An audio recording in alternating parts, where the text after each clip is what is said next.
சடங்கு, அதாவது ஒரு பொண்ணும் தன்னுடைய இளமை பருவத்தை அடைஞ்சதுக்கப்புறம் குறிப்பாக நம்ம ஊர் கிராமப்புறங்களில் பெண்களுக்கு நடக்கக்கூடிய ஒரு மிக முக்கியமான விஷயம் தான் இந்த சடங்கு அப்படிங்கிற இந்த விழா. இந்த சடங்குக்கு பின்னாடி பல மர்மங்களும் பல அமானுஷங்களும் இன்னுமே நம்ம கிராமப்புறங்களில் பறந்து விரிஞ்சு கிடக்குது. அதுலேயும் குறிப்பாக சொல்லப்போனோம் அப்படின்னா, ஒரு பொண்ணு சடங்காயிட்டாங்க அப்படிங்கிற பட்சத்தில் அந்த பொண்ணு எக்காரணம் கொண்டும் தன்னுடைய வீட்டை விட்டு 3 நாள் வெளியே வரக்கூடாது. அது மட்டும் இல்லாமல் அந்த வீட்டில் ஒரு ரூம்குள்ளே அடைஞ்சு கிடப்பாங்க. எல்லாரும் தட்டில் சாப்பாடு அந்த பொண்ணுக்கு உள்ளே கொடுப்பாங்க. ஏன் ஸ்டில் அந்த பொண்ணுக்கு ரூம் கூட கொடுக்காம வெளியே ஒரு தென்னை மரத்தால் செய்யப்பட்ட ஒரு குடிசை மாதிரி கட்டி அதுக்குள்ளே தங்க வச்சுட்டு இருக்கிற வழக்கமும் இன்னும் நம்ம கிராமப்புறங்களில் பின்பற்றப்பட்டு வந்துக்கிட்டு இருக்குது அப்படிங்கிறது யாருமே மறுப்பு சொல்ல முடியாது.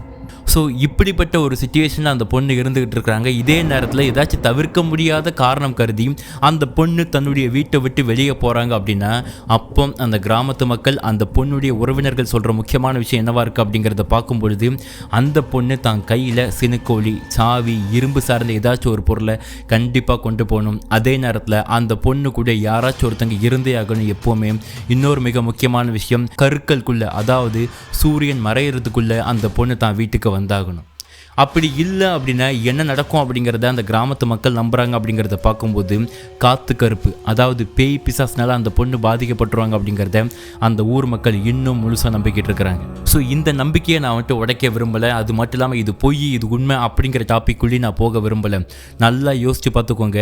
ஒரு பொண்ணு சடங்காகி ஒரு 3 நாளுக்குள்ளே இந்த லெவலுக்கு அடைஞ்சு கிடக்கணும் அப்படிங்கிற பட்சத்தில் இதுவே பயங்கர திகிலாக இருந்துட்டு இருக்குது.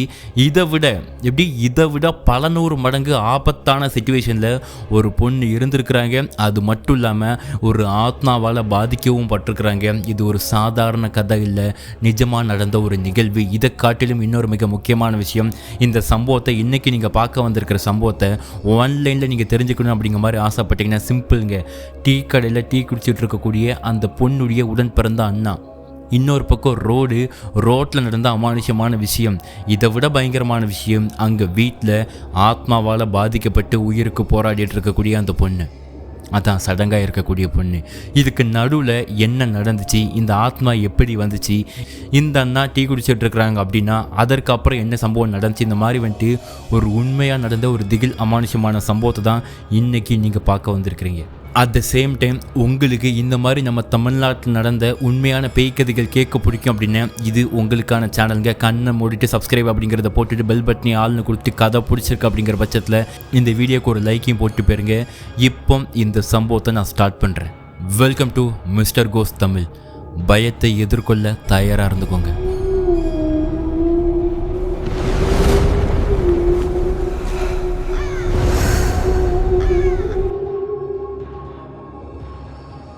இந்த சம்பவம் நடந்த இடம் அப்படிங்கிறத பார்க்கும்போது உங்கள் எல்லாருக்கும் தெரிஞ்சிருக்குன்னு நினைக்கிறேன். திருநெல்வேலி மாவட்டத்தில் தென் தமிழகத்தில் வள்ளியூர் அப்படிங்கிற மாதிரியான அழகான ஊர் இருந்துகிட்டு இருக்குது.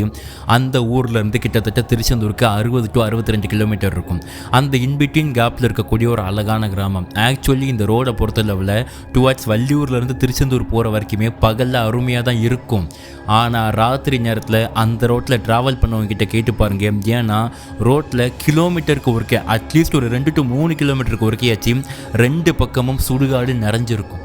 எங்கே பார்த்தாலும் ஒன்று இருக்கிற இடம் இல்லை புதைக்கிற இடம். இந்த மாதிரி திகில் நிறைஞ்ச அமானுஷமான ரோடாக தான் அந்த ரோடு இரவு நேரத்தில் காட்சி அளிச்சுக்கிட்டு இருக்கும். இப்படிப்பட்ட ரோட்டோரமாக இருக்கக்கூடிய ஒரு கிராமத்தை தான் இன்னைக்கு இந்த சம்பவத்தில் முக்கியமாக பார்க்கக்கூடிய ஒரு நபர் வாழ்ந்துக்கிட்டு இருக்காரு.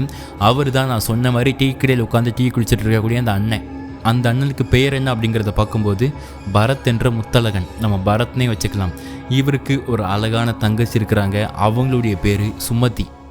இப்போ இவங்களுக்கு அப்பா அம்மா அப்படிங்கிற மாதிரி சொல்லிட்டு ஒரு சந்தோஷமான வாழ்க்கையை தான் அந்த கிராமத்தில் வாழ்ந்துக்கிட்டு இருக்கிறாங்க. இப்படி இருக்கும்போது இந்த பரத் அப்படிங்கிறவருக்கு அதிகமான ஃப்ரெண்ட்ஸ் எங்கே இருக்கிறாங்க அப்படிங்கிறத பார்க்கும்போது வள்ளியூரில் இருந்துக்கிட்டு இருக்கிறாங்க. ஏன்னா இவர் தன்னுடைய சொந்தக்காரங்க வீட்டில் இருந்து வள்ளியூரில் தங்கியிருந்து தான் ஸ்கூல் படிப்பாக இருக்கட்டும், ஏன் ஈவன் ஸ்கூல் படிக்கும்போது டியூஷன் சென்டராக இருக்கட்டும், இந்த மாதிரி எல்லா விஷயங்களும் வள்ளியூரில் தான் படித்து முடிச்சிருக்கிறாரு. ஆஃப்டர் தட் காலேஜ் கூட வள்ளியூர் பக்கத்தில் இருக்கக்கூடிய ஒரு காலேஜில் தான் படித்து முடிச்சதாக சொல்லப்படுதுங்க. இப்படி தன்னுடைய படிப்பை படித்து முடித்து வித்தின் ஒரு 1 இயர்க்குள்ளே வேலை தேடும்போது அவருக்கு சென்னையில் ஒரு நல்ல வேலையும் கிடைக்குது. அந்த வேலையை போய் பார்த்துக்கிட்டு இருக்கிறாரு. அப்படி பார்த்துக்கிட்டு இருக்கும்போது அவர் மைண்டு சொல்கிற விஷயம் என்னவா இருக்குது அப்படிங்கிறத பார்க்கும்போது நம்ம இங்கே என்னத்தை பண்ணிக்கிட்டு இருக்கோம். ஏன்னா ஊரில் வள்ளியூர்லாம் சொல்லப்போனால் அவ்வளோ சொர்க்கமாக இருந்துகிட்ருக்கும். அந்த மாதிரியான ஒரு அருமையான ஊரில் பிறந்து வளர்ந்து ஃப்ரெண்ட்ஸோட டைமை என்ஜாய் பண்ணிக்கிட்டு இருந்த காலங்கள்லாம் போய் இப்போ ஏதோ நாய் மாதிரி ஒரு நகரத்தில் நரக வேதனைப்பட்டு வேலை பார்த்துட்டு இருக்கமே, எதுக்கு இந்த வேலை பார்க்கணும், ஊரில் போய் ஏதாச்சும் பெருசமாக பிஸ்னஸ் பண்ணிடலாமா அப்படிங்கிற மாதிரி யோசிச்சுக்கிட்டே இருந்த மனுஷன் யார் பேச்சை கேட்டாருன்னு தெரியலங்க. சட்டனாக கண்ணை மூடிட்டு நான் வேலைக்கு வரல அப்படிங்கிற மாதிரி சொல்லிவிட்டு அந்த வேலையை எழுதி கொடுத்துட்டு நேராக ஊருக்கு வராரு. அவர் ஊருக்கு வந்து ஏதாச்சும் பிஸ்னஸ் ஸ்டார்ட் பண்ணலாம் அப்படிங்கிற மாதிரி யோசித்து அந்த பிஸ்னஸை ஸ்டார்ட் பண்ணி ஒரு மாதிரி அது நல்லா வந்துக்கிட்டு இருக்கிறதுக்குள்ளேயே என்ன நடக்குது அப்படிங்கிறத பார்க்கும்போது வீட்டில் ஒரு நல்ல விஷயம், அதாவது அவருடைய தங்கச்சியான சுமதி அப்படிங்கிறவங்க சடங்காகிறாங்க. இந்த சம்பவம் ஆக்சுவலி அவருக்கு எப்படி தெரிய வருது அப்படிங்கிறத பார்க்கும்போது அவர் பிஸ்னஸுக்கு தேவையான விஷயங்களுக்காக ஓடிக்கிட்டு இருக்கும்போது அவங்க அம்மா கால் பண்ணுறாங்க. கால் பண்ணிக்கிட்டு எப்பா இந்த மாதிரி நல்ல விஷயம்ப்பா, நம்ம வீட்டில் அவன் தங்கச்சி வந்துட்டு இந்த மாதிரி சடங்காயிட்டப்பா அப்படிங்கிறத சொல்லவே இவருக்கு என்ன பண்ணுறதுனே தெரியல. ஏன்னா அந்த சிச்சுவேஷனை வந்துட்டு பசங்களால் வந்துட்டு யோசித்து பார்க்க முடியாதுங்க. அது ஒரு பொண்ணுக்கு ஒரு விதமாக இருக்கலாம் தவிர்த்து அந்த பசங்களுக்கு வந்துட்டு அதை எப்படி இமேஜின் பண்ணுறது, என்ன நடக்குது அப்படிங்கிறதெல்லாம் புரிஞ்சுக்கிறது ரொம்ப கஷ்டம். பட் கண்டிப்பாக யார் ரொம்ப சந்தோஷப்படுவாங்க அப்படிங்கிறத பார்க்கும்போது தாய் மாமன். எப்போவுமே ஒரு பொண்ணு சடங்காகிறாங்க அப்படின்னு அந்த பொண்ணு மேலே மிக முக்கியமாக உரிமை கொண்டாடுற ஒரே நபர் யார் அப்படிங்கிறத பார்க்கும்போது நம்ம தமிழகத்தை பொறுத்த லெவலில் தாய் மாமன் மட்டும்தான். ஸோ இப்போ இந்த பரத் அப்படிங்கிறவர் என்ன பண்ணுறாருன்னா, சரிம்மா நெக்ஸ்ட் அடுத்தக்கிட்ட வேலைகளை பாருங்கம்மா அப்படிங்கிற மாதிரி சொல்லிட்டு அவர் பிஸ்னஸ் விஷயமாக ஓடிக்கிட்டு இருக்காருங்க. ஏன்னா அங்கே வேலையை விட்டு வந்துட்டோம், இங்கே நமக்கு பிஸ்னஸ் தான் முக்கியம், இந்த பிஸ்னஸில் வரக்கூடிய வருமானம் வந்தால் தான் இப்போ நம்ம தங்கச்சிக்கு சடங்கு ஃபங்க்ஷனுமே வைக்க முடியும் அப்படிங்கிறதுல அவர் குறிக்கோளாக இருந்துட்டு இருக்கா. நான் வீட்டுக்கு வரமா நீ என்னங்கிறத பாரு அப்படிங்கிற மாதிரி சொல்லி ஃபோனை கட் பண்ணேன். இப்போ அவங்க அம்மா தன்னுடைய அண்ணன் தம்பி சொந்தக்காரங்க அப்படிங்கிற மாதிரி சொல்லி எல்லாருக்கும் சொல்லிக்கிட்டு இருந்துட்டு இருக்காங்க நியூஸை. அடுத்த கட்டமாக என்ன பண்ணுவாங்க அப்படிங்கிறத பார்க்கும்போது நான் சொன்ன மாதிரி தாங்க, அந்த பொண்ணு எக்காரனை கொண்டும் 3 நாள் வீட்டை விட்டு வெளியே வரக்கூடாது. 3 நாள் வீட்டுக்குள்ளே ஒரு அறையில் போட்டு அடைச்சி வச்சுருப்பாங்க. அதுக்குள்ளே வச்சு தான் அந்த பொண்ணுக்கு சாப்பாடு கொடுப்பாங்க. பசங்க யாருமே அந்த பொண்ணை பாத்திரக்கூடாது அப்படிங்கிறதுல மிக குறிக்கோளாக இருந்துகிட்டு இருப்பாங்க. குறிப்பாக சொல்ல போனேன் அப்படின்னா சொந்த அண்ணனே தான் தங்கச்சியை பார்க்கக்கூடாது. இந்த கட்டு இன்னுமே இருந்துக்கிட்டு இருக்குது. இது இல்லைன்னு சொல்லி யாருமே கிராமத்து மக்கள் நீங்கள் வந்துட்டு புறக்கணிக்க முடியாது. ஒரு சில குடும்பங்கள் நீங்கள் அதெல்லாம் கடந்து ஒரு மாதிரி வந்துட்டு மாறி இருக்கலாம். பட் ஒரு சில குடும்பங்கள் இன்னும் அதை கடைபிடிச்சிட்டு தான் இருந்துகிட்டு இருக்கிறாங்க. இப்படிப்பட்ட சிச்சுவேஷனில் தான் அந்த பொண்ணு இருந்துக்கிட்டு இருக்கிறாங்க. அந்த பொண்ணுக்கு எல்லாம் புதுசாக இருக்குது.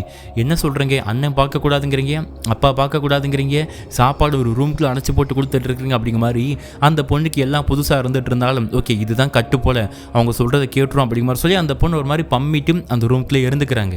இன்னொரு பக்கம் பார்த்தோம் அப்படின்னா இந்த பொண்ணுக்கு 3 நாள் கழித்து தண்ணி ஊற்றி ஆகணும். வேப்பலை மஞ்சள் தண்ணி இந்த மாதிரி எல்லா விஷயத்தையும் வச்சு தண்ணி ஊற்றுவாங்க. அப்படி தண்ணி ஊற்றுறது ஒரு ஃபங்க்ஷனாக வைப்பாங்க. அதே நேரத்தில் அடுத்து சடங்கு ஃபங்க்ஷன் அப்படிங்கிற மாதிரி சொல்லி மொத்த ஊர் சொந்தக்காரங்க எல்லாத்தையுமே கூப்பிட்டு ஒரு பெருசாக மண்டபம் எடுத்து ஒரு ஃபங்க்ஷன் வைப்பாங்க.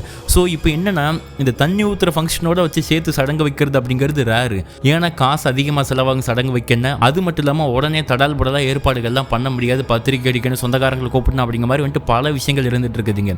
ஸோ இதனால் மோஸ்ட்லி நம்ம ஊர் மக்கள்லாம் என்ன பண்ணுவாங்க அப்படின்னா ஒன்று சடங்காகி ஒரு 8-10 நாள் கழித்து வைப்பாங்க, இல்லையா 1 மாதம் கழித்து வைப்பாங்க. இல்லை அப்படிங்கிறத பார்க்கும்போது அரையாண்டு லீவு, காலாண்டு லீவு, இல்லை முழுவாண்டு லீவு அப்படிங்கிற மாதிரி வந்துட்டு எக்ஸாம்ஸ் லீவில் வைப்பாங்க. இல்லை அப்படின்னா கிட்டத்தட்ட வந்துட்டு அவங்க கைக்கு எப்போ காசு வருதோ அப்போ, இல்லை அந்த பொண்ணுக்கு திருமணத்துக்கு முந்தின நாள் இந்த மாதிரி வந்துட்டு எப்போ வேணாலும் அவங்க இஷ்டப்பட்டபடி வைப்பாங்க. ஆனால் இன்றைக்கி நம்ம பார்க்க வந்திருக்கிற கதையில் ட்விஸ்ட்டே என்ன அப்படிங்கிறத பார்க்கும்போது இந்த பொண்ணுக்கான சடங்கு அப்படிங்கிறது அந்த 3ஆவது நாள் தண்ணி ஊற்றுவாங்க பாருங்கள் வீட்டில் வச்சுங்க. அந்த தண்ணி ஊற்றுற ஃபங்க்ஷன் முடித்த கையோடு சிம்பிளாக ஒரு சின்ன மண்டபத்தை பக்கத்தில் எடுத்துக்கிட்டு அந்த மண்டபத்தில் நைட்டு வந்துட்டு சாப்பாடு மாதிரி போட்டு எடுத்து இதோட முடிச்சிடலாம். ஏன்னா பையன்கிட்டையும் வேலை இல்லை, வருமானம் இல்லை, இப்போ தான் பிஸ்னஸ் ஸ்டார்ட் பண்ணிகிட்டு இருக்காப்புல, வீடு ஃபேமிலியும் கொஞ்சம் ஏழ்மையான ஃபேமிலியாக இருந்துகிட்டு இருக்கனால சடங்குக்கு இவங்க நினச்ச மாதிரியான பெரிய பணம் அப்படிங்கிறது ஏற்பாடு பண்ணுறது மட்டும் இவங்க கனவுல கூட நினச்சி பார்க்க முடியாத ஒரு வாழ்க்கையை வாழ்ந்துக்கிட்டு இருக்கிறாங்க. ஸோ இப்படி இருந்துட்டு இருக்கக்கூடிய ஒரு சிச்சுவேஷனில் அவங்க எடுத்த முடிவு அவங்களுக்கு சரியாக தான் இருந்துச்சு. ஊருக்காரங்க சொந்தக்காரங்க அந்த மாதிரி நிறைய பேர் எதிர்ப்பு தெரிவித்தாலுமே என் பொண்ணுக்கு என்னால் முடிஞ்சது என்ன பண்ண முடியுமோ அதை நான் பண்ணிக்கிறேன், நீங்களாம் வாயை மூடிட்டு கிளம்புங்க அப்படிங்கிறத இன்டைரக்டாக அவங்க குடும்பத்தினர் எல்லாருமே சொல்லியிருக்கிறாங்க.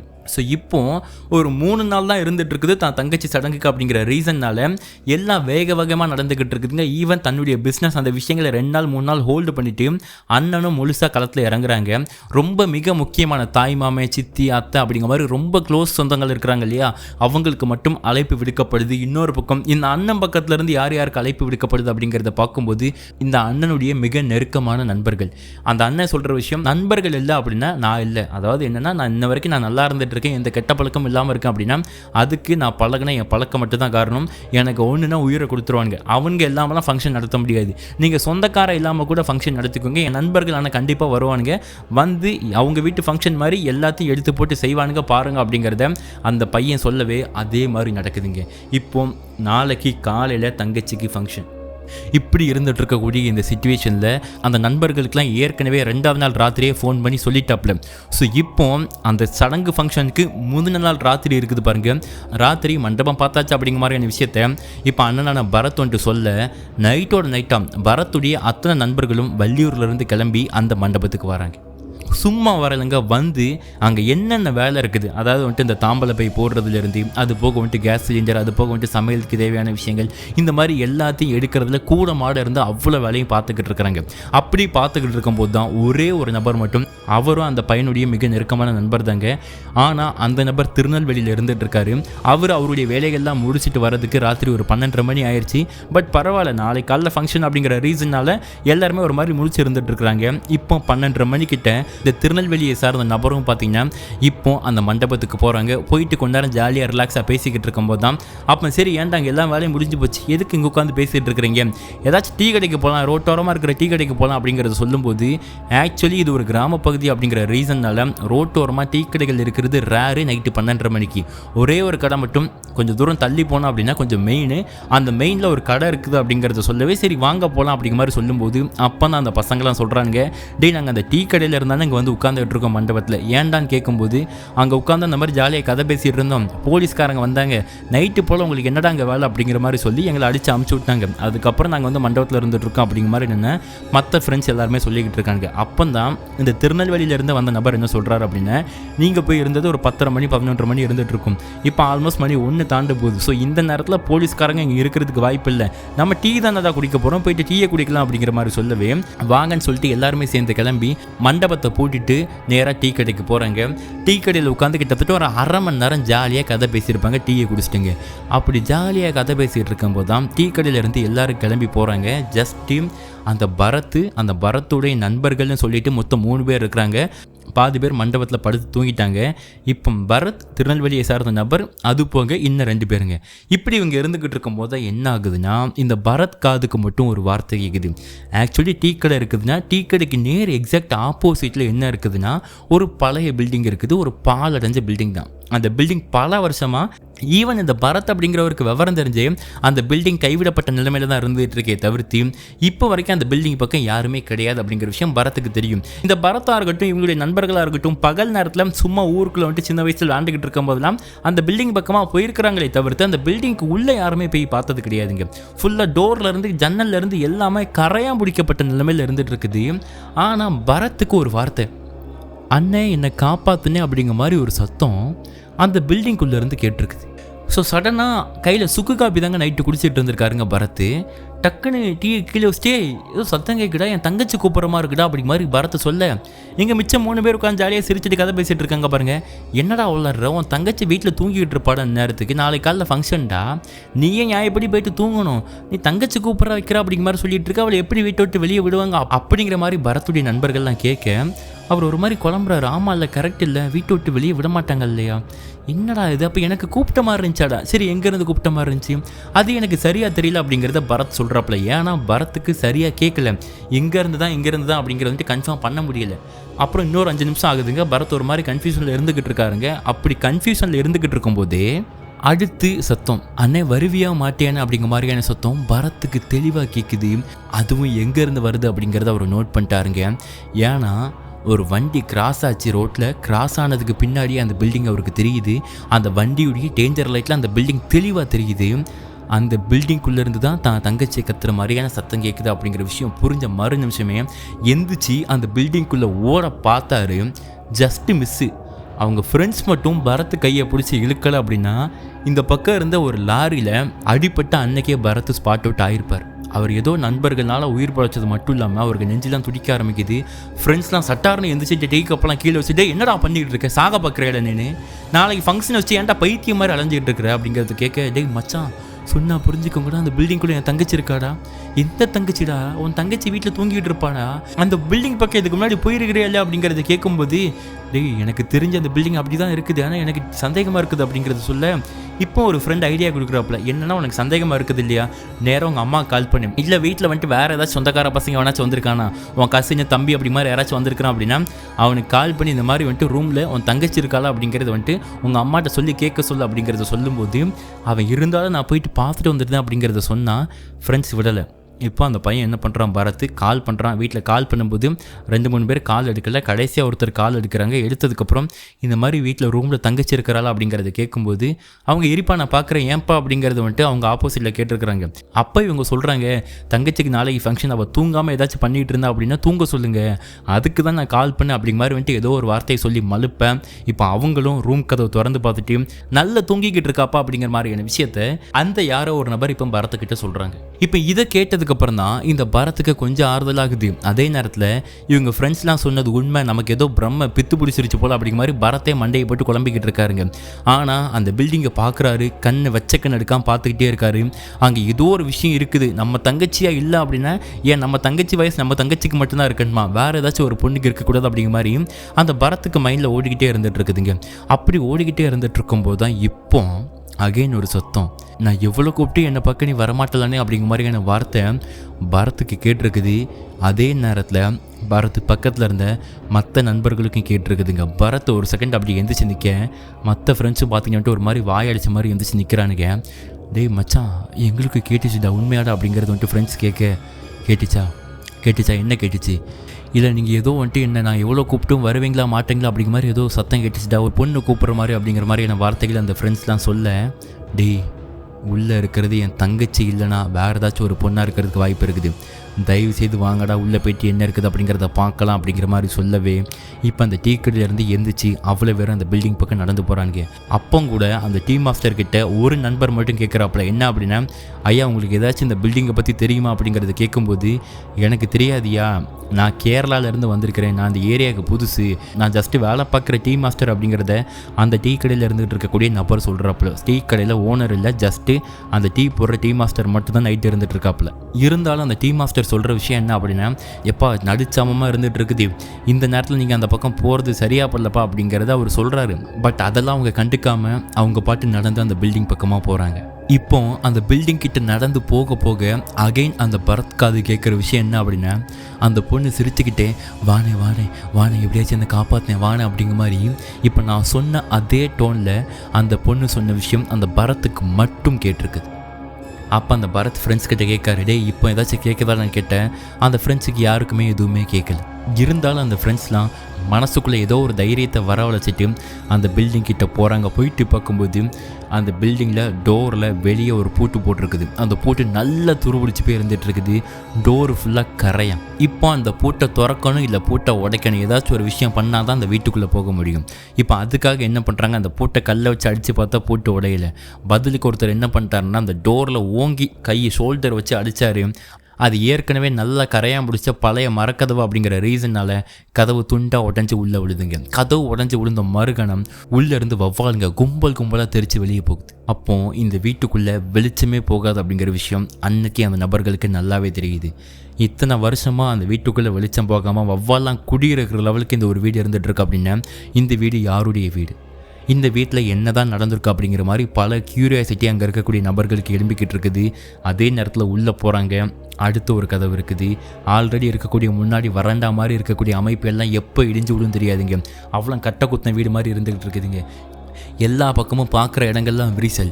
அதே நேரத்தில் உள்ளுக்குள்ளேருந்து வாங்க சீக்கிரம் வாங்க அப்படிங்கிற மாதிரி அவங்க தங்கச்சி கூப்பிட்ற மாதிரியான குரல் அகைன் அண்ட் அகைன் கேட்டுக்கிட்டே இருந்துகிட்டு இருக்குதுங்க.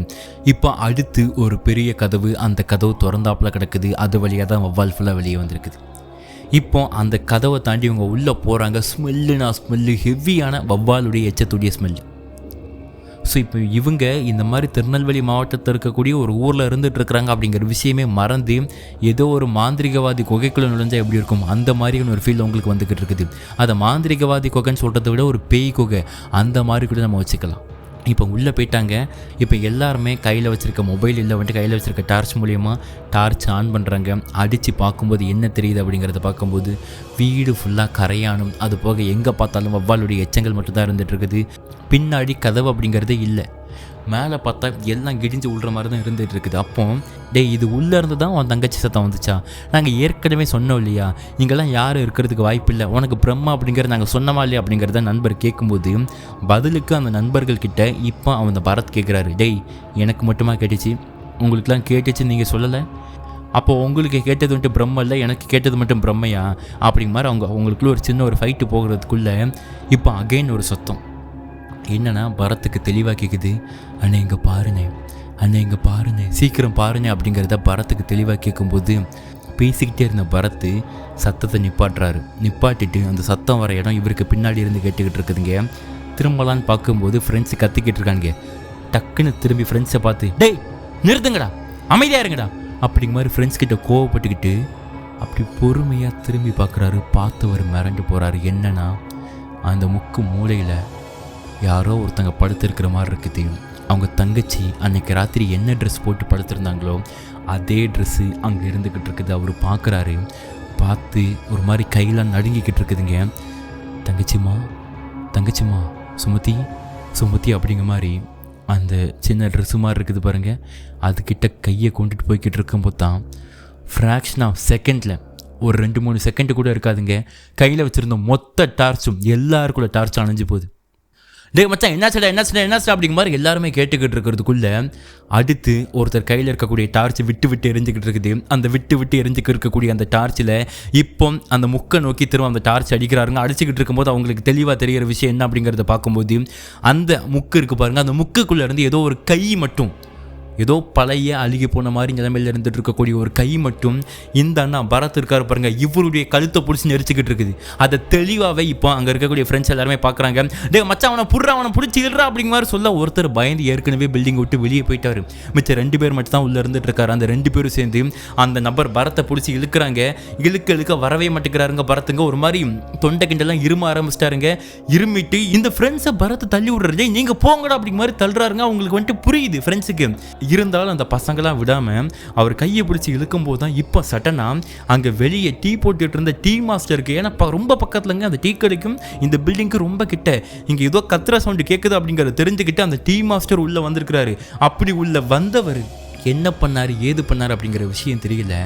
அவர் உள்ளே மட்டும்தாங்க வந்தார். வந்ததுமே எல்லாம் அப்படி நிசப்தமாகுது, எல்லாம் அமைதியாகுது. அந்த பரத்து ஒரு மாதிரி மயக்கம் போட்டு இருந்துகிட்டு இருக்காரு அதே பில்டிங்குள்ளே. இந்த பசங்களாம் ஒரு மாதிரி பேயறிஞ்ச மாதிரி இருந்துகிட்டு இருக்கிறாங்க. என்னையா பண்ணீங்க அப்படிங்கிற மாதிரி அந்த டீ கடைக்காரரை பார்த்து கேட்க, டீ கடைக்காரர் ஒன்றுமே பண்ணலை. டீ கடைக்காரரு கையில் ஒரு மையும் தகடும் வச்சுருக்கிறாரு. அது என்ன ஏது அப்படிங்கிறத நான் அப்புறமா சொல்கிறேன். முதல்ல அந்த பையனை கூட்டிகிட்டு வெளியே வாங்க அப்படிங்கிறத இப்போ அந்த டீ கடைக்காரர் சொல்ல இவங்க 2 பேரும் சேர்ந்து அந்த இன்னொரு பையனை சேர்ந்துக்கிட்டு அந்த நபர் பரத்துமுத்தை தூக்கிட்டு வெளியே வராங்க. டீ கடையில் படுக்க போடுறாங்க. அப்படி படுக்கப்பட்டதுக்கப்புறம் எவ்வளவோ தண்ணி தெளித்து பார்க்குறாங்க. பையன் எந்திக்கிற மாதிரி தெரியலைங்க. சடனாக என்னாச்சு ஏதாச்சும் அப்படிங்கிறது தெரியலங்க. திரும்ப அந்த பில்டிங்குள்ளே இருந்து ஒரு மாதிரி யாரோ ஊழ விட்டு அலற மாதிரி ஒரு சத்தம். ஈவன் டீ கடைக்காரர் அது போக அங்கே டீ குடிக்க வந்து இன்னொரு அண்ணா மொத்த கொண்டு எல்லாருக்குமே கேட்டிருக்குது. கேட்ட சத்தத்தில் எல்லாரும் பயந்து போனது மட்டும் இல்லாமல் மறு நிமிஷம் இங்கே மயக்கம் போட்டு இருந்த அந்த பரத்துக்கு வலிப்புன்னு சொல்லுவாங்க பாருங்கள், கை காலெலாம் இழுத்துட்டு போகும் பாருங்கள், அந்த மாதிரி வெட்டு வர ஆரம்பிச்சிருச்சு. சட்டார்னு என்ன பண்ணுறாங்கன்னா கீழே கிடக்கக்கூடிய ஒரு இரும்பு பொருளை கையில் எடுத்து கொடுத்து தண்ணியை தொளித்து தண்ணியெல்லாம் கொடுக்குறாங்க. எதுவுமே கேட்குற மாதிரி தெரியல. நல்ல வேலைக்கு அந்த வழியாக ராத்திரி போல் வண்டி ஓட்டிகிட்டு இருக்கக்கூடிய ஒரு ஆட்டோக்கார அண்ணன் அந்த வழியாக வரவே, அதாவது டீ குடிக்க வந்திருக்கிறார். அப்படி வந்த ஆட்டோவில் இந்த பரத்தை ஏற்றி ஃப்ரெண்ட்ஸ் எல்லாருமே சேர்ந்து பக்கத்தில் இருக்கக்கூடிய ஹாஸ்பிட்டலுக்கு அவசரமாக கொண்டு போய்கிட்டு இருக்கிறாங்க. இன்னொரு பக்கம் அந்த ஃப்ரெண்ட்ஸ் 2 பேர் மட்டும்தான் அந்த ஆட்டோவில் போனாங்க. இன்னொரு நபர் அந்த டீ கடையில் உட்காந்துட்டு இருக்காருங்க. அவர் எதுக்கு உட்காந்துட்டு இருக்காரு, எதுக்கு ஃப்ரெண்ட்ஸ் கூட போகல அப்படிங்கிற விஷயம் தெரியல. ஆனால் அந்த நபர் அந்த டீ கடைக்காரர்கிட்ட ஒரு விஷயம் கேட்குறாரு. ஐயா, ஒரே ஒரு விஷயம் மட்டும் தயவு செய்து உண்மையை சொல்லுங்கள், என்ன அப்படின்னா, எப்படி நீங்கள் உள்ளே வந்ததுக்கப்புறம் அங்கே நடந்த அந்த அமானுஷமாக இல்லை பேய என்ன கருமம்னு தெரியல, அது எப்படி நிப்பாட்டப்பட்டது அப்படிங்கிறத சொல்லுங்கன்னு சொல்லும்போது அப்பா அவர் சொல்கிற விஷயம் என்னென்னா, தம்பி நாங்கள் கேரளாவில் எப்போவுமே அதிகமாக வழிபடுற கோவில் கருப்பசாமி கோவில். அந்த கருப்பசாமி கோவிலுக்கு நான் ஒரு டைமும் போகும்போது எங்கள் குடும்ப காவலுக்காக அந்த கருப்பசாமி கோவிலில் இருக்கக்கூடிய மையையும் அது போக அந்த கோவிலில் மந்திரிச்ச தகடியுமே எப்போவுமே என் கூட வச்சுருக்க சொல்லியிருக்கிறாங்க. அந்த விஷயத்தை நான் எப்போவுமே நான் போட்டிருக்க பெல்ட்டில் இருக்கக்கூடிய பாக்கெட்டில் வச்சுருப்பேன். இன்றைக்கி அந்த கருப்பசாமி காப்பாற்றுவாங்கன்னு நினச்சிக்கிட்டு நான் உள்ளே வரல, நான் யதார்த்தமாக தான் உள்ளே வந்தேன். உள்ளே வந்ததுக்கப்புறம் தான் எனக்கே தெரிஞ்சது இந்த தகடுக்கும் இந்த மையுக்கும் எவ்வளோ பவர் இருக்குது அப்படிங்கிற விஷயம். ஸோ இதை எனக்கு ஒரு மாந்திரிகங்கள் தெரிஞ்ச ஒரு நம்பூதிரி தான் கொடுத்தாரு அப்படிங்கிறத அந்த டீ கடைக்காரர் அண்ணா சொல்கிறார். ஸோ இப்போ இதெல்லாம் ஒரு பக்கம் போய்கிட்டு இருக்கு. இதெல்லாம் உண்மையான பேய் பிசாஸ்லாம் அப்படிங்கிற மாதிரி எனக்கு கேள்விகளை அந்த டீ கடைக்காரர் அண்ணா கிட்ட கேட்டுட்டு இருக்கேன். அங்கே ஹாஸ்பிட்டல் கொண்டு போனாங்க. அங்கே கொண்டுட்டு போகிற வழியில் அந்த அண்ணனுக்கு ஒரு மாதிரி க்யூர் ஆயிடுச்சு போலங்க. இருந்தாலும் ஹாஸ்பிட்டல் கொண்டுட்டு போயிட்டு அந்த லேசாக மெடிசின்ஸ் அது போக இன்ஜெக்ஷன்லாம் கொடுத்ததுக்கப்புறம் இப்போ நைட்டு பாருங்கள், டாக்டர்லாம் இருக்க மாட்டாங்க, அந்த நர்ஸே ஒரு மாதிரி க்யூர் பண்ணி எடுத்து இப்போ நல்லா தான் இருக்காரு, நேராக வீட்டில் கொண்டு போய் ரெஸ்ட் எடுக்க வைங்க அப்படிங்கிறத சொன்னதுக்கப்புறம் திரும்ப வீட்டுக்கு வராங்க. வீட்டு முன்னாடி எல்லாரும் கூட்டமாக கும்பலாக இருந்துக்கிட்டு இருக்கிறாங்க. என்னாச்சு ஏதாச்சு அப்படிங்கிற எதுவுமே புரியல. அவ்வளோ வெறும் தலையில் அடிச்சுக்கிட்டு அழுதுகிட்டு இருக்கிறாங்க. என்னமாச்சு, ஏமா அழுதுகிட்டு இருக்கிறீங்க, என்னாச்சு அப்படிங்கிறத அந்த ஃப்ரெண்ட்ஸ் எல்லாருமே வந்து கேட்க, ராத்திரி போல் எங்கடா போய் தொலைஞ்சிங்க, உங்களெல்லாம் எங்கெல்லாம் தேடுறது அப்படிங்க மாதிரி வந்துட்டேன்னு அந்த ஃபேமிலியில் இருக்கக்கூடிய எல்லா நண்பர்களும் கேட்டுக்கிட்டு இருக்க இவங்களுக்கா ஒன்றும் புரியல. இப்போ கூட அந்த பரத் அவர் வண்டியிலேருந்து வெளியே வந்து என்னமாச்சு ஏமா அழுதுகிட்டு இருக்கீங்க அப்படிங்கிறத கேட்க, டேய் உன் தங்கச்சி நம்மளெல்லாம் விட்டு போயிட்டாடா அப்படிங்கிற மாதிரி சொல்கிறாங்க. என்ன இவருக்கு ஒன்றும் ஓடலை, என்னம்மா சொல்கிறீங்க அப்படிங்கிற மாதிரி இவர் ஒரு பக்கம் கண்கலங்க. ஃப்ரெண்ட்ஸ்லாம் சோழி முடிஞ்சு அப்படி மாதிரி தலையில் கையை வச்சுட்டு உட்காந்துட்டாங்க ஒரு மூலையில். ஏன்னா ராத்திரி போல் தெளிவாக இவருக்கு கேட்டிருக்குது, இவர் தங்கச்சி கூப்பிட்ற மாதிரியான சத்தம் கேட்டிருக்குது. இவங்க போய் பார்த்து இவங்க ஆல்மோஸ்ட் உயிர் போகிற லெவலுக்கு ஒரு விஷயத்தில் பாதிக்கப்பட்டிருக்கிறாங்க. ஹாஸ்பிட்டல் போயிட்டு வர கேப்புக்குள்ளே தங்கச்சி உயிரோடு இல்லை அப்படிங்கிறாங்க. சரி ஓகே, ஹாஸ்பிட்டலுக்கு கூட்டி போய் டாக்டர் கன்ஃபார்ம் பண்ணாங்களா? டாக்டர்லாம் வீட்டுக்கு வந்தே பார்த்துட்டாங்க, தூக்கத்தில் உயிர் போயிருக்குது. தூக்கத்தில் எப்படிம்மா தங்கச்சிக்கு, அவளுக்கு என்னம்மா வயசாகுது, அவளுக்கு எப்படிம்மா உயிர் போகும், என்னம்மா சொல்கிறீங்க? இல்லைடா இந்த மாதிரி வந்துட்டு சடங்காகிறாங்க அப்படின்னா ஒரு சில பேருக்கு வந்துட்டு உயிர் போகிறதுக்கு வாய்ப்பு இருக்குது. அப்படிலாம் வாய்ப்பே கிடையாதுமா அப்படிங்கிற மாதிரி வந்துட்டு வந்த நண்பர்களாக இருக்கட்டும், ஃப்ரெண்ட்ஸாக இருக்கட்டும், எல்லாருமே வந்த நண்பர்களாக இருக்கட்டும், சொந்தக்காரங்களாக இருக்கட்டும், எல்லாரும் பேசி பார்க்குறாங்க. பட் அங்கே வடையே கிடைக்கல. அந்த பொண்ணு தூக்கத்தில் இறந்து போயிட்டாங்க. இப்போ மொத்த குடும்பமும், அதாவது அன்னைக்கு சடங்கு காண வேண்டிய மொத்த குடும்பமும் அன்னைக்கு அந்த சடங்காக வேண்டிய அந்த பொண்ணுக்கு, அந்த வார்த்தையை என்னால் சொல்ல முடியுமா தெரிலங்க, அன்னைக்கு அந்த பொண்ணுக்கு சடங்கு கொண்டாடி ஜெகஜோதியை எல்லாருமே சந்தோஷமாக இருந்துகிட்டு இருக்கக்கூடிய ஒரு வீடு இப்போ ஒரு சாவு வீடாக மாறி இருக்குது. ஆசையாக வளர்த்த அப்பா அம்மா அண்ணன் இந்த மாதிரி வந்துட்டு எல்லாரும் மனசு உடஞ்சி போய் உட்காந்துக்கிட்டு இருக்கிறாங்க. ஆனால் இருந்தாலும் அந்த டீக்கடையில் அந்த டீக்கடைக்காரர்கிட்ட ஒரு கேள்வியை கேட்டார் பாருங்க அந்த ஃப்ரெண்டுங்க. அவருக்கு மட்டும் இங்கே நடந்ததுக்கெலாம் பின்னாடி வேறு ஏதோ ஒரு காரணம் இருக்குமா அப்படிங்கிற மாதிரி உறுத்திக்கிட்டே இருந்துகிட்டு இருக்குது. பட் இருந்தாலும் அவர் அந்த விஷயத்தை வந்துட்டு அந்த நேரத்தில் கேட்கவும் முடியாது. ஏன்னா எந்த ரீசனுக்காக இவங்க வந்தாங்களோ அது அப்படியே மாறி அவங்களுக்கே ஒரு சாவு வர லெவலுக்கு ஒரு பயங்கரமான கொடூரம் நடந்திருக்கு அப்படின்னா கண்டிப்பாக இதை பற்றி இதுக்கப்புறம் நம்ம பேச முடியாது, அவங்க போக்கில் விட்டுறலாம் அப்படிங்கிற மாதிரி சொல்லிட்டு நண்பர்கள் எல்லாருமே இறுதி ஊர்வலத்தை முடிச்சுட்டு அவங்க நண்பனான பரத்துக்கு ஆறுதல் சொல்லிட்டு எல்லாரும் அவங்கவுங்க வீட்டுக்கே கிளம்பி போகிறாங்க. அப்படி கிளம்பி போகிற வரைக்குமே அந்த பரத்துக்காக இருக்கட்டும், பரத்துடைய நண்பர்களுக்காக இருக்கட்டும் எந்த ஒரு பிரச்சனையுமே வரலை. ஆனால் அன்னையிலேருந்து சரியாக 13-14 நாள் ஆயிருக்கும். அது என்ன கணக்கு அப்படிங்கிறது தெரியல. பரத்துடைய வீட்டில் அமானுஷமான நிகழ்வு ஸ்டார்ட் ஆக தொடங்குது. எப்படி அப்படிங்கிறத பார்க்கும்போது இவங்க வீட்டில் அவங்க பொண்ணுக்கு, அதாவது பரத்துடைய தங்கச்சிக்கு ஃபோட்டோ வச்சு மாலை போட்டு பொட்டு வச்சு இந்த மாதிரி வந்துட்டு லைட்லாம் பொருத்தி அந்த ஃபோட்டோ வச்சுருப்பாங்க பாருங்க. அந்த ஃபோட்டோ நடுச்சாமத்தில் கீழே விழுது. ஆக்சுவலி இங்கே தான் முக்கியமான ஹைலைட்டே என்ன அப்படிங்கிறத பார்க்கும்போது இது நடுச்சாமத்தில் ஒரு 12:30 மணி கீழே விழுதுன்னு வச்சுக்கோங்க. இந்த பரத் அப்படிங்கிற ஒரு நைட்டு போல் எழுந்திரிச்சு 1 பாத்ரூம் போயிட்டு ரிட்டன் வரும்பொழுது தன் தங்கச்சி ஃபோட்டோவை பார்த்து ஃபீல் பண்ணிகிட்ருக்காரு அன்றைக்கி ராத்திரி. அப்படி அந்த ஃபோட்டோவை பார்த்துக்கிட்டு இருக்கக்கூடிய மறுகணம் தானாக ஃபோட்டோ கீழே விழுதா தான் கண்ணால் பார்க்குறாரு. இதுதான் முக்கியமான விஷயமே. ஃபோட்டோ தூங்கிட்டு இருக்கும்போது கீழே விழுந்து நொறுங்கி போச்சு, காலையில் எழுந்து பார்க்கும்போது வந்துட்டு ஃபோட்டோ உடஞ்சி கிடக்கிறது, எலி தட்டி இருக்குது, அந்த மாதிரி விஷயங்கள் ஏதாச்சும் சொல்லலாம். ஆனால் இவர் பார்த்துக்கிட்டே இருக்கிறாரு. இவர் பார்த்துக்கிட்டே இருக்கும்போது அந்த ஃபோட்டோ கீழே உடஞ்சி விழுது அப்படின்னா அப்போ இவரை பார்க்க அந்த தங்கச்சிக்கு விருப்பம் இல்லை அப்படிங்கிறத இவர் வந்துட்டு புரிஞ்சுக்கிறார். அதாவது இன்டெரக்டாக பேய் வருது பிசாஸ் வருது அப்படிங்கிற மாதிரி புரிஞ்சிக்கல. அவர் ஒரு மாதிரி கன்ஃபியூஷனில் சைக்காலஜிக்கலாக நம்ம பாதிக்கப்பட்டிருக்கோம் போல் அப்படிங்கிற மாதிரி அவரே வந்துட்டு கன்ஃபியூஸ் பண்ணிக்கிறார். ஆனால் இங்கே அது பிரச்சனை இல்லை. அடுத்த நாள் காலையில் ஆகுது. அடுத்த நாள் காலையில் ஜென்ரலாக எங்கடா இருக்க சீக்கிரம் வாடா அப்படிங்கிற மாதிரி ஒரு ஃப்ரெண்டு கால் பண்ணி கூப்பிட, அந்த ஃப்ரெண்டு சொல்கிற விஷயம், இல்லை மச்சான் அம்மா ஹாஸ்பிட்டலில் கூட்டிகிட்டு போயிட்டுருக்கேன். ஏன்டா அப்படிங்கிறது கேட்கும்போது, இல்லை மேலே பாட்டியோட ஃபோட்டோ இருந்துச்சு, அந்த ஃபோட்டோ கீழே வந்து நொறுங்கி இருந்திருக்குது. அம்மா அந்த ஹாலுக்குள்ளே வரும்போது அந்த கண்ணாடியை பார்க்க மட்டும் காலை வச்சுட்டாங்க, கால் குத்திருச்சு அப்படிங்கிற மாதிரி வந்துட்டு என்னென்னா இப்போ அந்த நபர் பதில் சொல்லிட்டு இருக்காருங்க.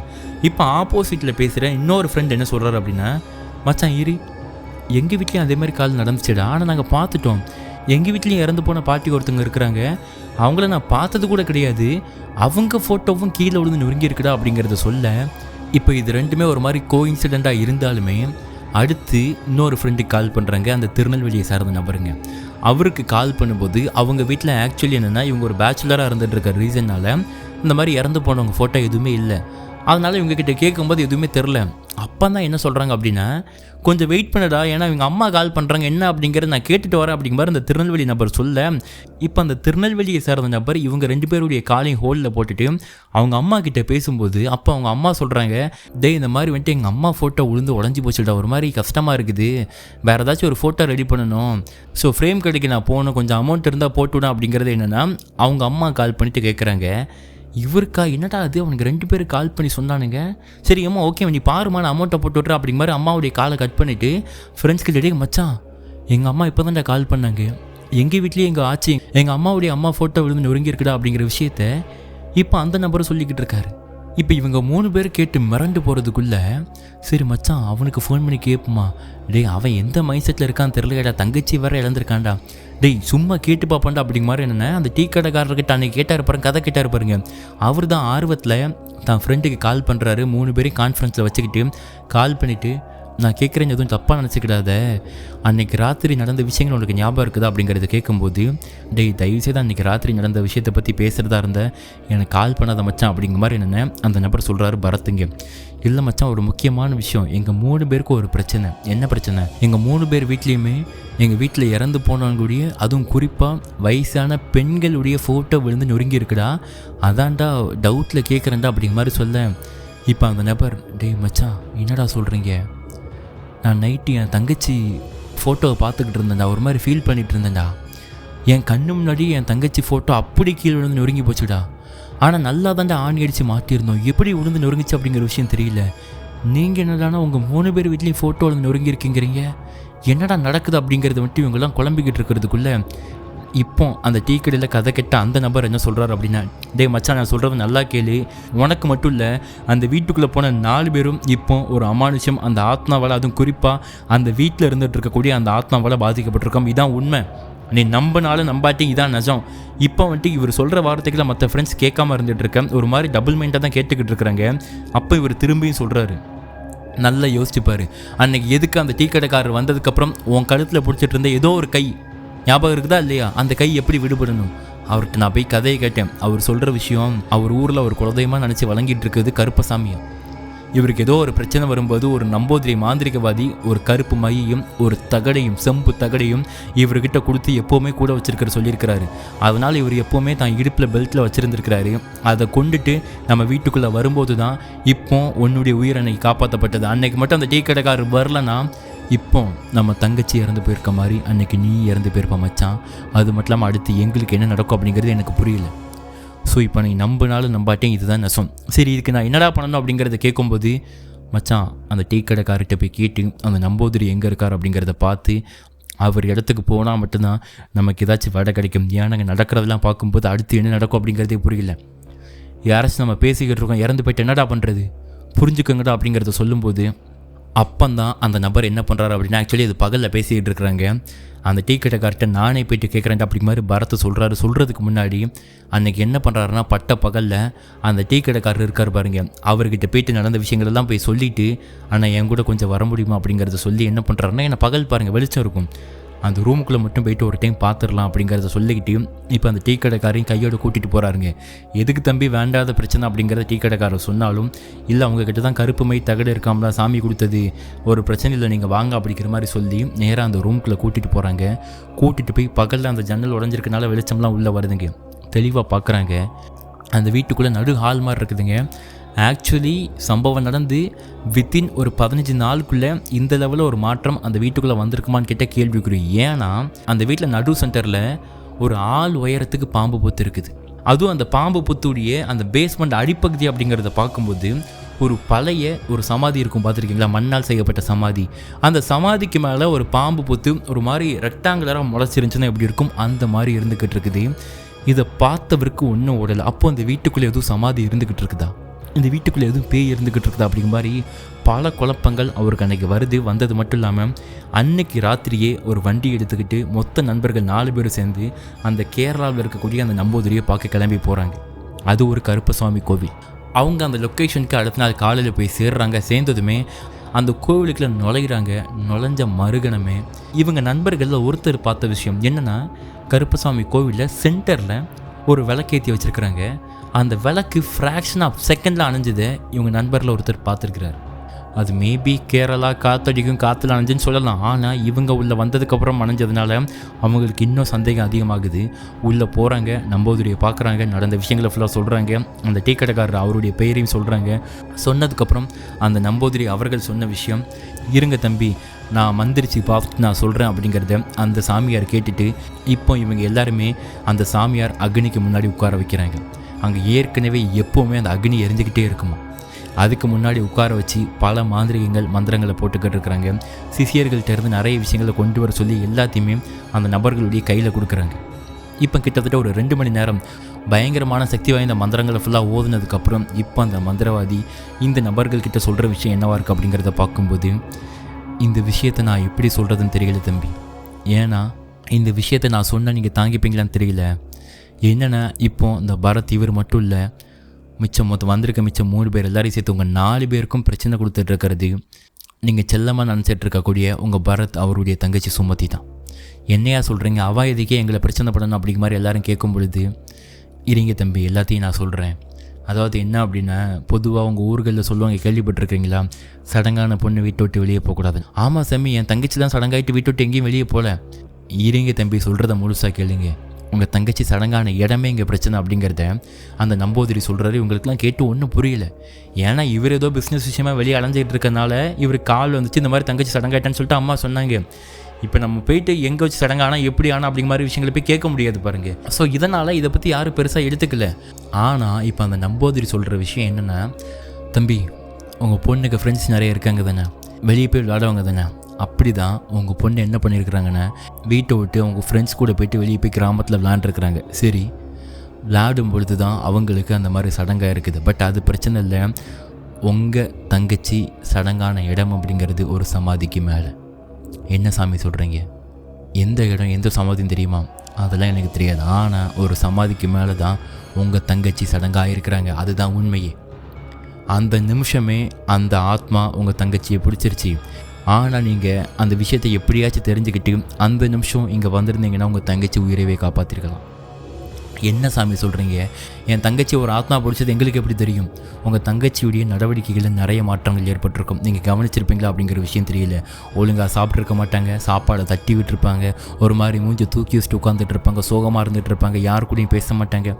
சாமி இதெல்லாம் நாங்கள் பார்த்தோம். ஆனால் ஒரு பொண்ணு இந்த மாதிரி ஆயிட்டா அப்படிங்கிற ரீசன்னாலையும், ஒரு ரூம்குள்ளே போட்டு அடைச்சி வச்சுருக்குறோம் அப்படிங்கிற ரீசனாலையும் அவங்க அந்த ஒரு விஷயத்தினால பாதிக்கப்பட்டு ஓகே கொஞ்சம் மென்டலி அஃபெக்டாக இருப்பாங்க அப்படிங்கிற மாதிரி நான் நினச்சேன்.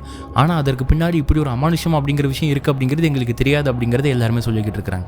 சரி சாமி, அதுக்கும் இப்போ அந்த டீ கடைக்கு ஆப்போசிட்டில் இருக்கக்கூடிய அந்த பில்டிங்குள்ளே நாங்கள் போகும்போது என் உயிரை ஏதோ ஒரு உருவம் வந்துட்டு கொல்ல பார்த்துச்சா சாமி, அது என்ன அப்படிங்கிறது கேட்கும்போது, உங்கள் உயிரை கொல்ல பார்த்தது வேறு யாரும் இல்லை, உங்கள் தங்கச்சி தான். என்ன சாமி சொல்கிறீங்க? உங்கள் தங்கச்சி அன்றைக்கி ராத்திரி தூங்கும்போதே இறந்து போயிட்டாங்க.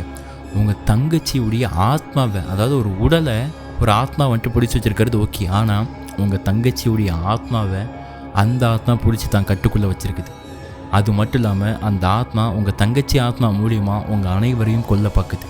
இன்னொரு பக்கம் அந்த வீட்டுக்குள்ளே என்ன இருக்குது ஏது இருக்குது அப்படிங்கிற விஷயம் நான் நேரில் அந்த வீட்டுக்குள்ளே வந்து என்ன இருக்குது அப்படிங்கிறத பார்த்தா மட்டும்தான் என்னால் சொல்ல முடியும். ஸோ இப்போ இங்கேருந்து நான் அந்த வீட்டுக்கு வரணும் அப்படின்னா அதுவும் சாத்தியம் இல்லாத ஒன்று. எனக்கு இங்கே எக்கச்சக்கமான வேலைகள் இருந்துகிட்ருக்குது. ஒன்றே ஒன்று மட்டும் உங்களுக்காக நான் பண்ண முடியும். என்னென்னா, அது உங்கள் தங்கச்சி ஆத்மா தான். பட் அந்த தங்கச்சி ஆத்மாவில் உங்கள் உயிருக்கு ஆபத்து அப்படிங்கிற விஷயம் தெரிஞ்சதுக்கப்புறம் நீங்கள் அந்த தங்கச்சி ஆத்மா இருக்கணும்னு நினச்சிங்கன்னா இருக்கட்டும், அது உங்களுடைய விருப்பம். ஆனால் தம்பி, இது இயற்கைக்கு அப்பாற்பட்டது. ஒரு ஆத்மா எங்கே போய் சேரணுமோ அங்கே போய் சேரணும். நீ இப்போ சொன்னன உன் தங்கச்சியுடைய ஆத்மாவை நான் எங்கே போகணுமோ அங்கே அமுச்சு வைக்கிறேன், உனக்கு சரியா அப்படிங்கிறது கேட்கும்போது இந்த 3 ஃப்ரெண்ட்ஸும் சரி சார், சரி சாமி சீக்கிரம் பண்ணியிருக்கேன், எங்கள் வீட்டு நடக்கிறதெல்லாம் பார்க்கும்போது பயமாக இருந்துகிட்டு இருக்குது, எங்களை எதுக்கு கொல்ல வருது அப்படிங்கிற விஷயம் எனக்கு தெரியல அப்படிங்கிற மாதிரி இவங்க கேட்க அந்த நண்பன் ஒரு மாதிரி அழுதுகிட்டு நேராக போயிட்டாருங்க. கோயில் முக்கில் போய் இருந்துக்கிட்டு இருக்காரு, அழுதுகிட்டு இருக்காரு. அவரால் என்ன பண்ணுறதுனே தெரியல. ஏன்னா தங்கச்சி போயிட்டாங்க, தங்கச்சி ஆத்மா நம்மளை சுற்றி வந்துக்கிட்டு இருக்குது. ஆத்மா நம்மளை கொலை பண்ணுற அளவுக்கு ஆக்ரோஷமாக சுற்றி வந்துட்டு இருக்குதுன்னா நெக்ஸ்ட்டு என்ன சொல்கிறது அப்படின்னு தெரியாமல் மட்டும் அந்த பரத்தை முடிச்சுக்கிட்டு இருக்கார். இப்போ இந்த பசங்களாம் பரத்தை போய் பார்க்காம சாமி எங்களை எதுக்கு கொல்ல பார்த்துட்டு இருக்குது, இங்கே பாருங்கள் தம்பி, ஆத்மாவை பொறுத்த லெவலில் இவன் நல்லவன் இவன் கெட்டவன் இவனை கொல்லணும் இவனை கொல்லக்கூடாதுலாம் கிடையாது. அந்த குடும்பத்தை கொல்லணும்னு சொல்லிட்டு முடிவு பண்ணிருச்சு ஆத்மா. அப்படி இருக்கும்போது அந்த குடும்பத்தை சார்ந்தவங்க யாராக இருந்தாலும் இந்த நபர் கூட நீங்கள் சுற்றிக்கிட்டு இருக்கிறீங்க அப்படிங்கிற பட்சத்தில் கண்டிப்பாக அவங்க எல்லாருமே அந்த ஆத்மா புரட்டி எடுக்கும், கொலை பண்ண ட்ரை பண்ணும். ஏன் உங்கள் 4 பேருக்கு மட்டும்தான் அந்த பிரச்சனை நினச்சிக்கிட்டு இருக்கிறீங்களா? அன்றைக்கி அந்த சடங்கு ஃபங்க்ஷனுக்கு உங்கள் வீட்டில் யார் யாரெல்லாம் வந்து இருந்தாங்களோ எல்லாத்துக்குமே ஏதாச்சும் ஒரு பிரச்சனை வீட்டில் நடந்திருக்கும். அதுதான் உண்மை. நீங்கள் போய்ட்டு கேட்க முடியாது, ஆனால் கேட்டால் கண்டிப்பாக அவங்க சொல்லுவாங்க ஏதாச்சும் ஒரு பிரச்சனை அப்படிங்கிறத. இப்போ அந்த நம்பூதிரி சொல்கிறாங்க, இப்போ இருங்கியா நான் போய்ட்டு என் ஃப்ரெண்டை கன்வின்ஸ் பண்ணி கூட்டார் அப்படிங்கிற மாதிரி சொல்லி அந்த பரத்துக்கிட்ட எல்லாத்தையும் பேசி எடுத்து, இங்கே பாரு நம்ம தங்கச்சியால் ஒரு உயிர் கூட இதுக்கப்புறம் போகக்கூடாது, எங்கள் குடும்பத்தை விட்டு தள்ளு, மொத்த சொந்தக்காரங்களுக்கும் பாதிப்பு அப்படிங்கிற மாதிரி சொல்லிக்கிட்டு இருக்கிறாங்க. ஈவன் நம்ம தங்கச்சியால் உங்கள் அம்மா அப்பாவுக்கு கூட அது பாதிப்பு ஏற்படலாம். சொன்னால் புரிஞ்சுக்கோ, அது நம்ம தங்கச்சி ஆத்மா இல்லை, நம்ம தங்கச்சி ஆத்மாவை ஆட்டி படைச்சிட்டு இருக்கக்கூடிய இன்னொரு கொடிய ஆத்மா. அது என்ன ஏதா அப்படிங்கிறது நம்ம தெரிஞ்சுக்கணும்னு அவசியமே கிடையாது. ஓகே, தெரியாமல் ஏதோ ஒரு விஷயம் நடந்துருச்சு, ஒரு உயிர் போயிடுச்சு, தயவு செய்து இதோட விட்டுரு நண்பா. பரத்து உன் காலில் விழுந்து கேட்குறோம், எங்களுக்கும் அம்மா அப்பா குடும்பங்கள்லாம் இருக்கிறாங்க, எங்களுக்கு பயமாக இருக்குது அப்படிங்கிற மாதிரி ஃப்ரெண்ட்ஸ்லாம் கெஞ்சவே என்ன பண்ணணுமோ பண்ணிக்கோங்க சாமி அப்படிங்கிற மாதிரி சொல்லிவிட்டு பரத்தை கிளம்பி போயிருந்தார். அதாவது வெளியே காரில் போய் உட்காந்துருத்தாரு, அழுதுகிட்டு இருக்கார் ஓராமட்டு. இன்னொரு பக்கம் அந்த நம்பூதிரி அந்த ஆத்மாவை போக வேண்டிய இடத்துக்கு அமுச்சு வச்சிட்டாங்க. அதே நேரத்தில் அதே தகடும் அந்த மையையும் எல்லாருக்கும் கொடுக்குறாங்க. கொடுத்தது மட்டும் இல்லாமல் உங்கள் வீட்டில் முன்னாடி வாசலில் முத்தத்தில் தோண்டி இந்த தகடை உள்ளே புதைச்சி வைங்க. அதே நேரத்தில் இந்த மையை உங்கள் வீட்டில் இருக்க எல்லாருக்கும் கொஞ்சோண்டு நெத்தியில் வைக்க சொல்லுங்கள், விளக்கு முன்னாடி கொண்டு வைங்க. நான் சொல்கிறேன், கருப்பன் இருக்கிறாரு, இந்த தகடு உங்கள் வீட்டில் இருக்கிற வரைக்கும் எந்த அமானுஷ பிரச்சனையும் இதுக்கப்புறம் வராது. அதே நேரத்தில் வீடை காலி பண்ணுறீங்க வைக்கிறீங்கன்னு சொல்லிட்டு பயப்பட வேண்டாம். ஒரு ஆத்மாவுடைய வீரியம் விரட்டப்பட்டதுக்கப்புறம் வெறும் 41 நாள் மட்டும்தான். அந்த 41 நாளில் ஆல்ரெடி 13-15 நாள் நீங்கள் முடிஞ்சிருச்சுன்னு சொல்கிறீங்க. ஸோ அதனால் கண்டிப்பாக இன்னொரு 30 நாள் அந்த தகடு இருந்தாலே போதும். அதுக்கப்புறம் நீங்கள் எடுக்கணும்னு அவசியம் இல்லை, இருக்கட்டும், கண்டிப்பாக நல்லது தான் கருப்பனுடைய தகடு. ஸோ நீங்கள் இதுக்கப்புறம் எதை நினச்சி கவலைப்படாதீங்க, உங்கள் வீட்டுக்கு போய் சந்தோஷமாக வாழ்க்கையை வாழுங்க அப்படிங்கிற மாதிரி சொல்லி அந்த நம்பூதிரி அவங்கள அமுச்சு வச்சதாக சொல்லப்படுதுங்க. அதுக்கப்புறம் அந்த சம்பவத்திலேருந்து மீண்டு வெளியே வரதுக்கு பரத் அப்படிங்கிற நபருக்கு ரொம்ப நாட்கள் டைம் எடுத்துருக்குது. அந்த நபர் ஒரு பொண்ணை லவ் பண்ண ஆரம்பிச்சிருக்கிறாரு, லவ் பண்ணி திருமணம் பண்ணி சந்தோஷமாக இருந்துகிட்ருக்காரு. அந்த லவ் அப்படிங்கிற விஷயம் வந்ததுக்கப்புறம் தான் அந்த நபர் அந்த தங்கச்சி மேலே அந்த வச்சுருந்த அந்த ஒரு குழப்பங்கள், அந்த ஒரு பிரச்சனை எல்லாத்தையுமே விட்டு மீண்டு வெளியே வந்திருக்கிறார் அப்படிங்கிறத இந்த சம்பவத்தின் மூலிமா நான் உங்கள்கிட்ட தெரிவிச்சுக்கிறேன். அண்ட் ஒரு பொண்ணால் பாதிக்கப்பட்ட நபர், ஆக்சுவலி அந்த பொண்ணு பாவம், இங்கே வந்துட்டு உண்மையிலே ஒரு ஆத்மா இருக்கலாம், கொடூரமான ஆத்மாவாக இருக்கலாம். இந்த மாதிரி விஷயத்துக்காக அநியாயமாக இந்த மாதிரி சாகடிக்கிற லெவலுக்கு பண்ணக்கூடாது அப்படிங்கிறது எனக்கு கண்டிப்பாக. உங்கள் வீட்டில் நீங்கள் ஒரு தங்கச்சிக்கு அண்ணனாக இருந்து உங்களுக்கு வந்துட்டு மகளாக இருந்துச்சு அப்படின்னு அந்த கதையை கேட்கும்போது கண்ணெலாம் கலங்கிடும். என்ன இவ்வளோ கொடுமையான விஷயம் நடக்கணுமா, யாருக்குமே நடக்கக்கூடாது அப்படிங்கிறது தான் நம்மளாம் நினச்சிக்கிட்டு இருப்போம். இப்போது நான் சொல்கிறேன், யாருக்குமே நடக்கக்கூடாது. நான் வந்துட்டு மூட நம்பிக்கைகளாக இருக்கட்டும், அது போக வந்துட்டு அந்த அறிவியலுக்கு அப்பாற்பட்ட விஷயங்கள் நான் ப்ரொமோட் பண்ண விரும்புகிறேன். ஆனால் நம்ம முன்னோர்கள் ஒரு சில முக்கியமான விஷயங்களை சொல்லியிருக்கிறாங்க அப்படின்னா கண்டிப்பாக ஏதோ ஒரு காரணம் இல்லாமல் சொல்லியிருக்க மாட்டாங்க. அதனால் தயவுசெய்து அதை வந்துட்டு அப்படி கம்ப்ளீட்டாக ஸ்டாப் பண்ணிவிட்டு நீங்களாக ஒரு புது விஷயத்தை பண்ணாமல் ஓரளவு நீங்கள் அதை கடைபிடிக்கணும் அப்படிங்கிறது என்னுடைய ஜஸ்ட் வேண்டுகோள், ரெக்வஸ்ட்டாக கேட்டுக்கிறேன். இந்த விருத்து நான் வேறு எதுவும் ஸ்ட்ராங்காக சொல்ல வரல. ஏன்னா நான் இப்போ வந்துட்டு ஸ்ட்ராங்காக சொன்னால் நீ வந்துட்டு மூட நம்பிக்கையை ப்ரொமோட் பண்ணுறேன்னு ஒரு சில பேர் கேட்பாங்க. இல்லை ஸ்ட்ராங்காக சொல்லலாம் அப்படின்னா எங்களுக்கு தெரியாதா, இத்தனை வருஷமாக இதை கடைபிடிச்சிட்டு இருக்கிறாங்க, இப்போ வந்து இவன் வந்துட்டு புதுசாக பேசிக்கிட்டு இருக்கான் அப்படிங்கிற மாதிரி இன்னொரு மக்கள் தரப்பு சொல்லுவீங்க. நான் 2 பேருக்கும் நான் வந்துட்டு சாதகமாகவும் இல்லை பாதகமாகவும் இல்லை. பார்த்துக்கோங்க, ஒரு விஷயம் சொல்லியிருக்கிறாங்கன்னா கண்டிப்பாக அதில் ஏதாச்சும் ஒரு காரணம் இருக்கும், கடைபிடிச்சிக்கோங்க. இந்த நேரத்தில் கண்டிப்பாக அந்த பரத் அப்படிங்கிற நபருக்கு நம்ம உறுதுணையாக இருந்தே ஆகணும். அவர் தன்னுடைய காதலிச்ச பொண்ணு கூட சந்தோஷமாக கல்யாணம் பண்ணி வாழ்ந்துக்கிட்டு இருக்கிறாரு. உண்மையில் அவருடைய வாழ்க்கை இன்னும் சீரும் சிறப்புமாக சந்தோஷமாக இருக்கணும் அப்படிங்கிற மாதிரி சொல்லி நான் வணங்குற தெய்வத்தை வணங்கிக்கிட்டு இந்த வீடியோ நம்மக்கிட்ட ஷேர் பண்ணது யார் அப்படிங்கிறத பார்க்கும்போது அந்த பரத்து கூட இருந்த மிக முக்கியமான நண்பர்களில் ஒருத்தருங்க, அந்த திருநெல்வேலியை சார்ந்த நபர் நான் சொன்ன பாருங்க, அவர் தான் இந்த சம்பவத்தை நம்மக்கிட்ட ஷேர் பண்ணியிருந்தாங்க. ஸோ உண்மையில் தேங்க்யூ ஸோ மச் ப்ரோ, இந்த சம்பவத்தை, இவ்வளோ பெரிய சம்பவத்தை நீங்கள் தைரியமாக என்கிட்ட ஷேர் பண்ணதுக்கு. அண்ட் இதே மாதிரி தான் பார்த்துட்ருக்க நீங்கள் உங்கள் லைஃப்பில் உங்கள் சொந்தக்காரங்க தெரிஞ்சவங்க நண்பர்கள் லைஃப்பில் ஏதாச்சும் அமானுஷமான நிகழ்வு நடந்துச்சு அப்படிங்கிற பட்சத்தில் இந்த மாதிரி நீங்கள் ஸ்டோரியை நம்மளுடைய இன்ஸ்டாகிராம் பேஜில் நீங்கள் டெக்ஸ்ட் நோட்டாவோ வாய்ஸ் நோட்டாவோ நீங்கள் ஷேர் பண்ணிட்டு போங்க. அது நல்லாயிருக்கும் பட்சத்தில் கண்டிப்பாக நம்ம சேனலில் இந்த மாதிரி ஒரு வீடியோவோ உங்களுடைய கதையும் தீருங்க. அண்ட் இன்ஸ்டாகிராமுடைய பேர் என்ன அப்படிங்கிறத பார்க்கும்போது பேட் கோஸ்ட் கேமிங் ஒய்டி அப்படிங்கிறது தான். அண்ட் கூடிய சீக்கிரம் அடுத்த ஒரு அமானுஷமான திகில் கவியில் சந்திப்போம். அதுவரை உங்களிடமிருந்து வெளியே பெறுவது உங்கள் Arun. Love you so much. By.